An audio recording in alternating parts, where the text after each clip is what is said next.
जब से रूस यूक्रेन युद्ध शुरू हुआ तब से आप लगातार सुन रहे होंगे कि तीसरे विश्व युद्ध की आहट है, परमाणु युद्ध की आशंका है। लेकिन यकीन मानिए, विश्व युद्ध की असली आशंका तभी हो सकती है जब रूस और अमेरिका सीधे सीधे आपको टकराते हुए दिखें। इसीलिए जब अमेरिका रूस के जहाजों पर कार्रवाई शुरू करता है तो डरना बनता है। रूस यूक्रेन के बीच शांति कराते कराते खुद ट्रंप आक्रमण की भाषा बोल रहे हैं। आखिर ट्रंप के मन में क्या चल रहा है?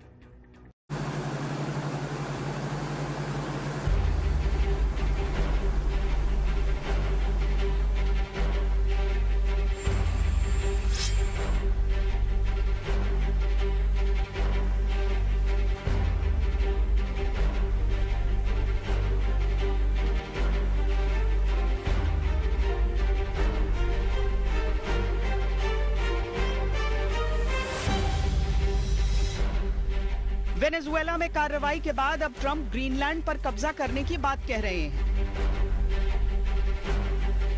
आखिर ट्रंप चाहते क्या हैं? इसे कुछ तथ्यों के आधार पर समझने की कोशिश करते हैं। ट्रंप ने रूस का तेल जहाज कैप्चर किया। चीन पर 500% टैरिफ की योजना बना रहे हैं ट्रंप। भारत पर भी ट्रंप की 500% टैरिफ थोपने की मंशा है। रूस के सहयोगी वेनेजुएला पर ट्रंप हमला करके वहां के राष्ट्रपति को उठा चुके हैं और अब वो खुद ऐलान कर रहे हैं कि चीन रूस से मुकाबले के लिए उन्हें ग्रीनलैंड चाहिए। We need Greenland for national security. Not for minerals. We have so many sites for minerals and oil and everything. We have more oil than any other country in the world. We need Greenland for national security. And if you take a look at Greenland, you look up and down the coast, you have Russian and Chinese ships all over the place. We need it for national security. We have to have it. And he wanted to lead the charge, so we're making him, Marco, today, a special envoy to Greenland. Greenland's a big deal.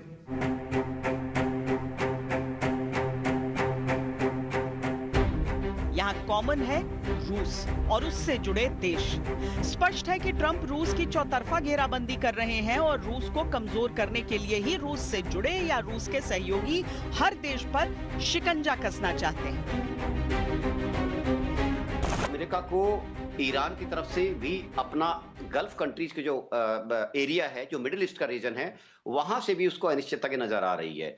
यही कारण है कि हर जगह America अपने आप को स्थापित करना चाहता है, जैसे कि उसकी हमेशा से आदत रही है। दुनिया के अलग अलग क्षेत्रों में उसने पिछले 6-8 महीने जब से ट्रंप साहब आए हैं, उन्होंने ये अपनी पावर मिलिट्री माइट का इस्तेमाल किया है। रूस की जहां तक बात है, क्योंकि रूस ऑलरेडी एंगेज है, बाइडेन प्रशासन ने रूस को एक तरह से खींचा है, लंबा खींचा है युद्ध को, सो दैट रूस इकोनॉमिकली खोखला हो जाए और मिलिट्रिकली उसकी मैन्युफैक्चरिंग पावर जो है वो उसकी एक्सपेंड हो और उतनी ज्यादा उसको सप्लाई मैन्युफैक्चरिंग की नहीं हो। पुतिन से ट्रंप इस कदर चिढ़े हुए हैं कि हाल ही में हुए पुतिन के घर पर ड्रोन अटैक्स पर ट्रंप ने दुख तो जताया, लेकिन अब वो ऐसे किसी भी हमले के होने से ही मुकर रहे हैं। I don't believe that strike happened. There is something that happened fairly nearby, but it had nothing to do with this. Because nobody knew at that moment. I mean, that was the first I heard about it. So why not? He said that his house was attacked. We don't believe that happened, as now that we've been able to check. Yeah. But that was the first we ever heard about it. We just hope that Russia and Ukraine get it settled. What was going on with the fact that we were paying... जिस तरह चीन रूस को Trump सीधी चुनौती दे रहे हैं, उससे स्पष्ट है कि वो दुनिया को बताना चाहते हैं कि वो सबसे बड़ी महाशक्ति है, लेकिन रूस भी एक महाशक्ति है, इससे इनकार नहीं किया जा सकता। और ट्रंप की हरकतों से रूस के अंदर ट्रंप को करारा जवाब देने की बातें हो रही हैं।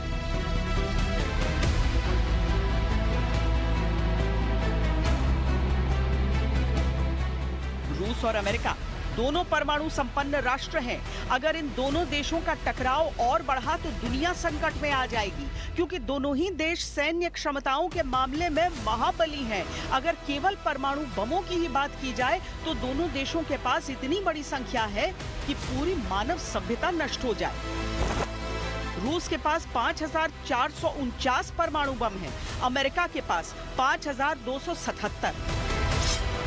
ये सोचना ही भयावह है कि अगर इन दोनों देशों के बीच लड़ाई परमाणु युद्ध तक आई तो बचेगा क्या? अगर रूस और अमेरिका आते हैं आमने सामने तो फिर तीसरा वर्ल्ड वार होगा और इसके अंदर जीत किसकी होगी, हार किसकी होगी, इसका कहना बड़ा मुश्किल है, क्योंकि दोनों न्यूक्लियर पावर स्टेट हैं, दोनों के पास 90% वर्ल्ड के न्यूक्लियर हथियार हैं, और अगर ये लड़ाई चलती है तो बहुत ही आपस में नुकसान होगा, उनका देशों का ही नहीं, पूरे वर्ल्ड का। अमेरिका ने जिस तरह रूस के ऑयल टैंकर जब्त किए हैं, उसे रूस खुले समंदर में डकैती कह रहा है। और अटलांटिक महासागर में यह जब्ती ऐसे समय हुई है जब आइसलैंड के पास समुद्र में रूसी नौसेना की एक पनडुब्बी और कई युद्धपोत तैनात हैं। यानी हल्की सी चिंगारी पूरी दुनिया को जला सकती है। इस तरह के स्टेटमेंट्स दोनों तरफ से आ रहे हैं, उससे तो यही लगता है कि एक तरह का उन्होंने स्पेयर ऑफ इन्फ्लुएंस को बनाने की कोशिश करी है। जैसा देखा आपने कि अमेरिका पूरा वेस्टर्न हेमिस्फेयर को कंट्रोल करेगा, वहाँ से जो भी कुछ है उनकी मर्जी के बिना नहीं जाएगा। रशिया को वो काफ़ी हद तक कह रहे हैं कि ईस्ट यूरोप और इधर में आप करते रहिए, और चाइना को उन्होंने कहा कि ताइवान उसके ऊपर है, जैसा करना चाहते हैं लेकिन स्टेटस को चेंज नहीं हो। तो उस सिलसिले में अगर आप उन बातों को देखें तो उससे तो लगता है कि अभी इस तरह आपस में डायरेक्ट कोई लड़ाई के चांसेस कम हैं। लेकिन इस सब के बावजूद ये किसी भी समय किसी गलती के कारण कभी भी आगे बढ़ सकता है। ये वेनेजुएला में अमेरिका की कार्रवाई से रूस पहले ही नाराज है और अमेरिका को चेतावनी जारी कर चुका है। और अब समुंदर में रूस के तेल टैंकर पर अमेरिकी कब्जे ने बात और बिगाड़ दी है।